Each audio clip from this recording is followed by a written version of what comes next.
Ka Doktor mehetap candi sangma ka MLA jong ka Cambegre kalapan sngo baganong ba shilong kaduna bha ha jingdon ki Doktor ki balapan temet kerpang hakilan ki bapher bat kumta kala ai jingmut iki Doktor jong ka jala bakin shemi kani kalat ban pentebet kerpang namar kani ka jala ka Donkam iki Doktor ki batebet bha hakilan jing sumar bapher Ka Doktor mehetap kala kereni kiti ki kentian haka jingilang juki Doktor ki batben kabala penbet da ka Apollo Hospital Guwahati haka jingitan bentalang jong ka Meghalaya Medical Service Association MMSA bat ka Indian Medical Association IMA Meghalaya State Chapter Hakati ki jingi salong u Dr. Roshan Agarwala u MD u DM consultant jong ka gastroenterology u lakran halor ka jingi day bat ka jing sumar halor ka jing pangkapo lani ka gastroenterology bat u lakran ru halor ka jing don jong ka acid hapo jong ka kapo Hakani ka jingi salong layo ru ka jingkran na u Dr. Shahim Ahmed u bat u MSMCH jong ka AIIMS New Delhi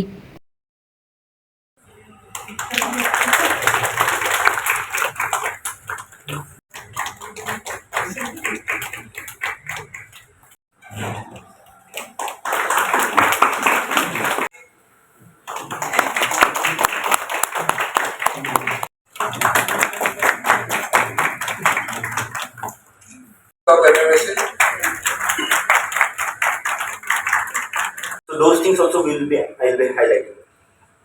So first regarding the acid peptic disorder. So this is a very common topic. All as physicians we face it daily. It's not even a single OPD goes where we do not find a patient with acid peptic disorder. So when we talk about acid peptic disorder, we mainly talk about reflux disease, and one thing which is very common and not mentioned here is the functional dyspepsia basically.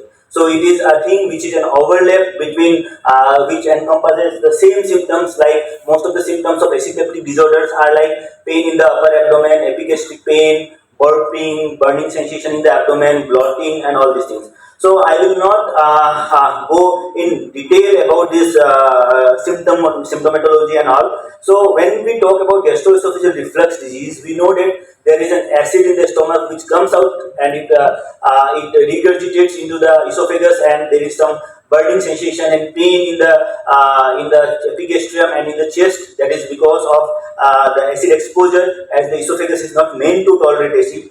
So that results in symptoms which is called gastroesophageal reflux disease. It can lead to erosions which can be found on endoscopy, that is called erosive esophagitis. It can be non-erosive, basically an endoscopy can be perfectly normal and the patient might have symptoms of reflux disease. So that is called non-erosive reflux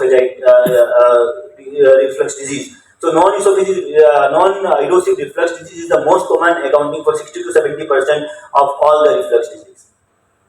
So now, when we get a patient with GERD, basically the patient has come to us with symptoms of epigastric pain or burning sensation in the chest, or some extra esophageal symptoms like throat pain or chronic cough. So first of all,